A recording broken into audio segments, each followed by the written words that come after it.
Cuentos cristianos de la Edad Media. Cuento número 11. El rostro del pecado. Érase una vez una muchacha huérfana. Un día abandonó su casa solitaria, al fondo de una campiña desierta donde vagaban pastores tan mudos como su ganado, para ir a la gran urbe de Roma, donde un tío suyo era un señor poderoso. Él la acogió y educó. Había vivido sola y salvaje. Desconocía el mundo. Le venían muy cuesta arriba los vestidos y las joyas que tenía que llevar. Se ruborizaba y se echaba a temblar tan pronto le dirigían la palabra. Su tío la tranquilizaba. Ella lo admiraba. Al caer la tarde le hablaba largo rato, se divertían con sus sorpresas, trataba de comprenderlas y le daban pie a no pocas reflexiones sorprendentes. Así daba la impresión de que sus dos almas no eran más que una. Le enseñó a jugar al ajedrez, dio muestras de aplicación y con frecuencia incluso ganaba al tío. Una tarde estaban jugando y la joven, inclinada la cabeza, arrugado el entrecejo, meditaba la jugada siguiente. Su tío la observaba. No podía apartar la mirada de aquel rostro fino, absorto y serio. Ella levantó los ojos y sonrió con una leve mueca, como para pedir perdón por reflexionar tanto rato. Pero él no se impacientaba y no pensaba ya en el juego. Pensaba en él y en ella. ¿Podría en adelante vivir separados? Su obligación era casarla, entregarla a otro. ¿Sería feliz? ¿No vivían más unidos que muchos casados? ¿No eran como dos esposos, a no ser? Tembló. A la jugada siguiente ella le dio jaque mate. Los padres de la Iglesia enseñan que contra la lujuria no sirve de nada luchar y que el único recurso está en huir. ¿A dónde podría huir? Se convenció de que el pensamiento de un instante es como una humareda que se disipa con el viento, que dominaría su turbación y que podría seguir viviendo con su pupila sin que nada cambiara. Evidentemente se equivocaba. Demasiado feliz ser víctima de uno mismo. Las mismas palabras, las mismas conversaciones de la tarde, las mismas partidas de ajedrez eran ahora como las caricias envolventes de la seducción. Una oscura vibración las prolongaba, que podía simular, ignorar y que no cesaba de fomentar. Poco a poco se iba diciendo que la Iglesia es demasiado severa y que de tío a sobrina la prohibición es excesiva. Y ella, pobre muchacha, incluso cuando se diera cuenta de que bajo las mismas apariencias el sabor de los días había cambiado, ¿resistiría? Ella se lo debía todo a su tío y creía que el reconocimiento exigía de ella que a cambio no le rehusara nada. Cuando menos quería convencerse, porque la idea de tal entrega no le resultaba extraña. Temblaba, pero se abandonaba a ella. Aspiraba sin confesárselo a ese sacrificio al que la empujaba su deseo. Una noche, una vez terminada la partida de ajedrez, no se separaron. Consiguieron mantener en secreto su amor, pero un día la joven supo que iba a ser madre. Había aprendido a disimular. Disimuló su estado. Lo ocultó incluso a su tío, su amante. Al final decía que se encontraba mal y no abandonaba su habitación. La noche en que sintió que le llegaban los dolores, encontró fuerzas para levantarse, salir a escondidas de la casa y caminar hasta la campiña cercana. El cielo clareaba ya. Vio a cierta distancia del camino la masa oscura de un granero. Caminó hasta allí, se deslizó dentro, cerró con cuidado la puerta tras ella y la atrancó con un palo. Se echó en el suelo, donde un poco de paja cubría la tierra batida, y por fin pudo gritar. Nadie podía verla, nadie podía oírla, estaba sola. Sola con los gritos, las lágrimas y la sangre, dio a luz una niña. En el fondo del granero había un agujero que servía de letrina y que comunicaba con una fosa de aguas sucias al otro lado del muro. Allí echó a la niña, después de haberla estrangulado. Por la noche volvió a casa. Dijo que en la mañana, habiéndose encontrado mejor, había querido ir a dar una limosna a un pobre, pero que había calculado mal sus fuerzas y había empeorado. Se acostó y prohibió que la molestaran.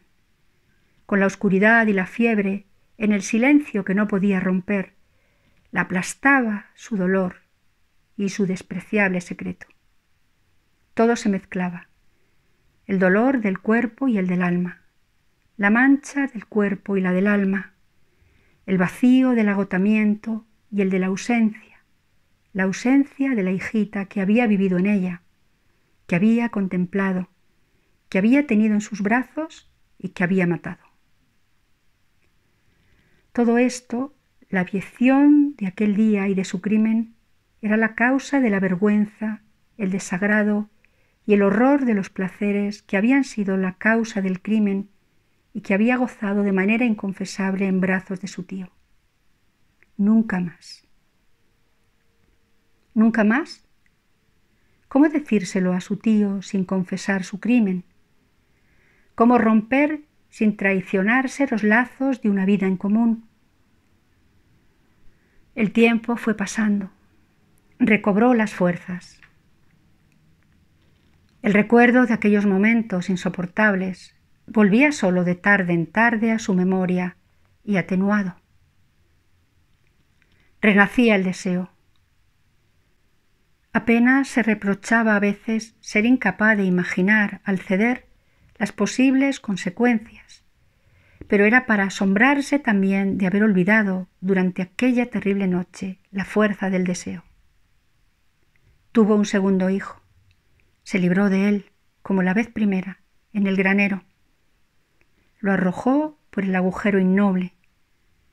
Nadie sospechó nada, pero el mismo horror hizo presa de ella, más violento que la primera vez, ante el pecado en que vivía y que la llevaba al crimen. Tomó la misma determinación que la primera vez, como aquella primera vez fue incapaz de mantenerla. Tuvo un tercer hijo. Todo pasó como las dos veces anteriores, pero esta vez había experimentado hasta el extremo su debilidad y se sabía sin remedio. No podía ya esperar que el horror del crimen la arrancara del pecado. Sabía que sucumbiría de nuevo. Sabía que pasaría por el mismo horror en el granero. Yacía en su cama, en la sombra, sin fuerza. No tenía ni fuerza para renunciar a la vida que llevaba, ni fuerza para seguir. ¿Qué posibilidad le quedaba sino la muerte? Era su mayor deseo. Tendría valor. Encontró una cuerda y subió al desván para colgarse de una de las vigas del armazón. Creyó que nunca llegaría hasta allí. Le dolía todo el cuerpo, sus piernas flaqueaban. Subió al fin a lo alto de la escalera y se dejó caer sobre el suelo polvoriento. Había salido el sol. Por entre las grietas de las tejas pasaban rayos de luz. A su lado había agazapada una gran araña. Recordó haber oído decir que las arañas son venenosas y que comer una comporta la muerte. ¿Por qué no escoger esa muerte? Levantarse, encontrar un taburete, si es que había uno en el desván, arrastrarlo hasta debajo de la viga, subirse en él, hacer un nudo resistente, volcar el taburete de un puntapié. Nunca lo conseguiría. Cada uno de esos gestos excedía sus fuerzas. Mientras que la araña estaba al alcance de su mano, agarró el bicho repugnante y con náusea la tragó de golpe. Aumentó su malestar. Creía sentir que el veneno se extendía por ella. Esperó. Pasaba el tiempo y su estado no empeoraba. Nada indicaba que estuviera para morir. Arrastrándose por el desván encontró 2, 3 arañas más y se las comió. Esta vez el veneno actuaba. Estaba segura. Todo su cuerpo se le hinchaba, la mirada se le nublaba. Pronto no vio ya nada y sintió que le abandonaba la conciencia. Deseó ardientemente morir esta vez. Pero tuvo un sobresalto. Después de haber matado a sus 3 hijos, iba a matarse a sí misma. Coronaba la serie de crímenes con un crimen nuevo. Iba a morir y nadie podría rescatar todos esos crímenes abominables. Iba a presentarse ante su Señor, que sería su juez.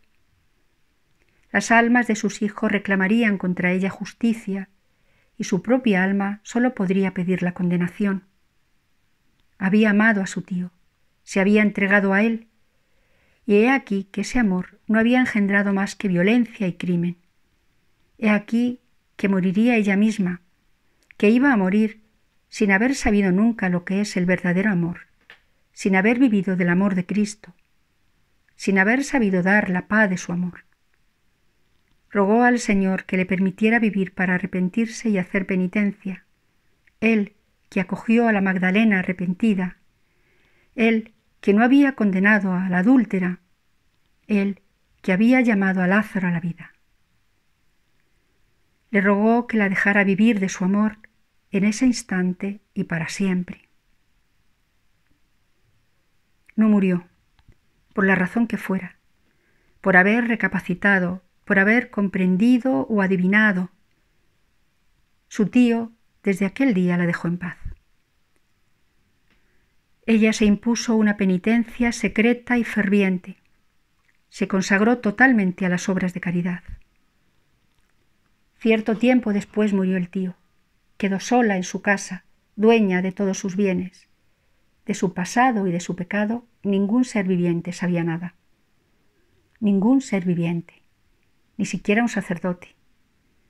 De su pasado, de su pecado, de sus crímenes no se había confesado. En vida de su tío, ella se había dispensado convenciéndose de que no podía hacerlo sin comprometerlo. Así había pasado el tiempo, y cuanto más tiempo pasaba, menos valor tenía para romper aquel largo silencio, que era en sí mismo una nueva falta. En la actualidad era prisionera de lo que había llegado a ser, una mujer poderosa y rica, que era admirada por toda la ciudad de Roma, por su vida edificante y sus limosnas. El emperador le pedía consejo y contaba con su sabiduría. El Papa la llamaba su muy querida hija, y además se había vuelto a Dios con un arrepentimiento tan profundo. Se imponía desde hacía tantos años mortificaciones tan duras. Aliviaba las miserias del prójimo con un amor tan ardiente. ¿No la había librado el Señor del mal? ¿No había escapado ya del maligno? Pero el maligno no deja que su presa se escape tan fácilmente. Él conocía su pecado. Vino a Roma en la persona de un sabio maestro. No había asunto complicado que no esclareciera, juicio delicado que no supiera resolver con discernimiento, crimen escondido que no sacara a la luz del día. Su fama llegó hasta el emperador, que le mandó venir a la corte y le dio muestras de su aprecio. Cada día aquel maestro le revelaba que un criado le robaba, que uno de sus caballeros le traicionaba, que uno de sus jueces estaba corrompido.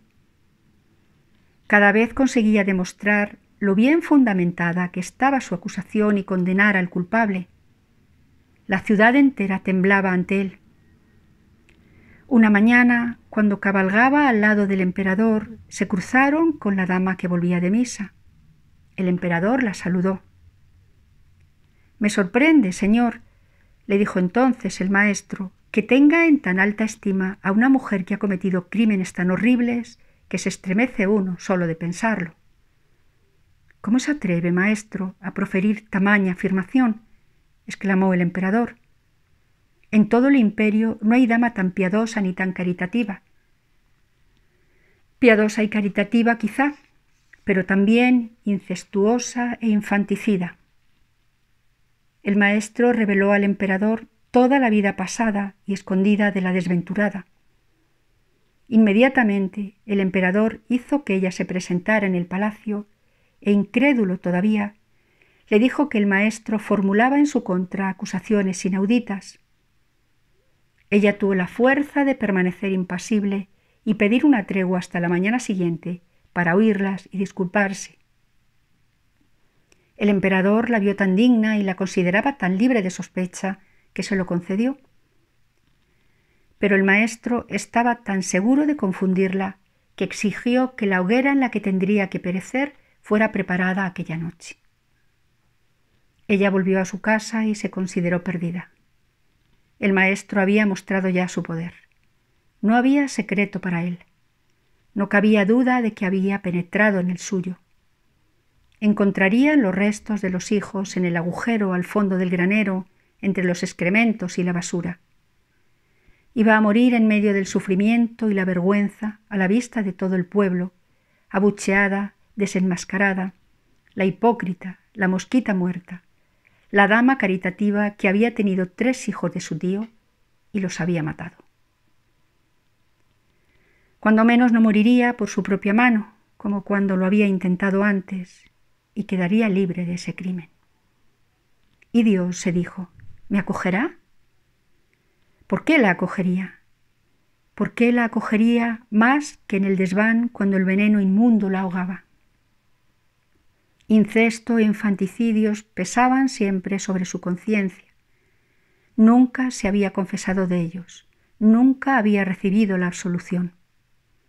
Había creído redimirse sola, había creído salvarse a solas a base de mortificaciones y de limosnas, como si pudiéramos salvarnos a base de cualquier cosa, como si pudiéramos salvarnos por la fuerza, como si pudiéramos salvarnos de otra manera que abandonándonos. Abandonarse, confiarse, tener confianza en el poder del sacerdote y en el amor de Dios que le inspira. Tenía tanta fama de caritativa. La puerta del obispo de Roma, del padre de todos los sacerdotes, del sucesor de Pedro, a quien nuestro Señor confió el poder de perdonar o retener los pecados. La puerta del Papa la tenía abierta.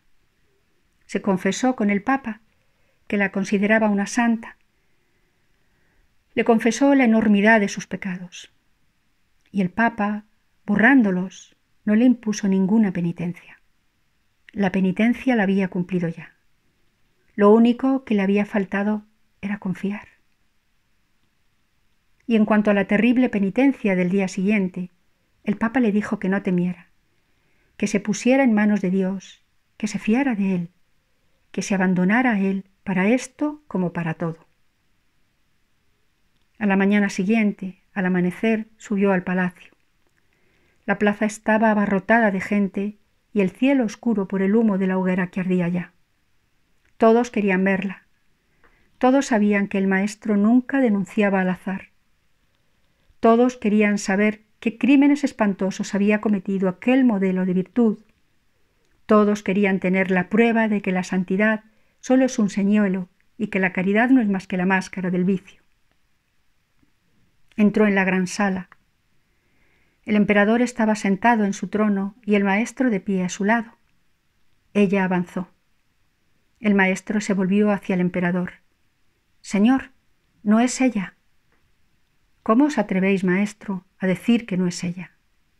Es la misma dama con la que nos cruzamos ayer cuando volvía de misa y a la que acusasteis de crímenes que, si se demuestran, la llevarán a la hoguera. No es ella, no es ella, no la conozco, no conozco ese rostro. Esta mujer no ha hecho nada, es inocente, que traigan a la otra.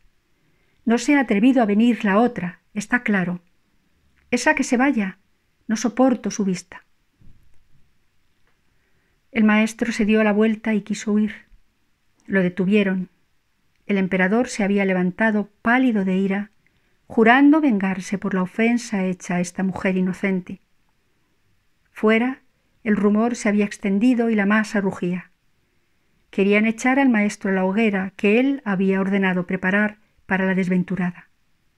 Pero había desaparecido. ¿Puede quemarse el diablo?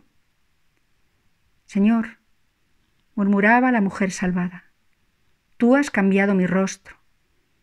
Me has devuelto mi verdadero rostro, el que tenía para ti en la soledad de mi infancia, el que tendré para ti en la eternidad.